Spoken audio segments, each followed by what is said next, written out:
आपण जे dojo class Arena जिममध्ये प्रॅक्टिस करताय ते एक कंट्रोल एन्व्हायरमेंट आहे, सेफ्टी गिअर्स आहे, सगळं ते बरोबर आहे. रस्त्यावरची ते सगळं नाही आहे आणि स्ट्रेसफुल एन्व्हायरमेंट आहे. प्लस जेव्हा आपण ते फाईट मॅच होते ते आपलं वेट कॅटेगरी आहे, रस्त्यामध्ये वेट कॅटेगरी नाही येणार. कॉम्पिटिशन स्पोर्ट्समध्ये आपल्याला 1 to 1 आहे, रस्त्यामध्ये 1 to many असणार.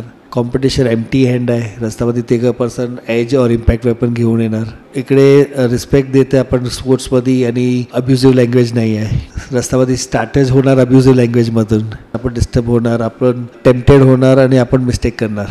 स्पोर्ट्समध्ये other person is also sports person. त्याच्या अटॅक करायचं, डिफेंड करायचं एक पद्धत आहे. रस्त्यामध्ये ते कसं पण अटॅक करणार. आपण प्रॅक्टिस केलं आहे एक प्रॉपर सिस्टमॅटिक पद्धतीला अटॅकला डिफेंड करायचं. आपण प्रॅक्टिस नाही केलं आहे की अनप्रिडिक्टेड वे नॉन पद्धतीनं कुणी मारलं तर कसं ब्लॉक करायचं.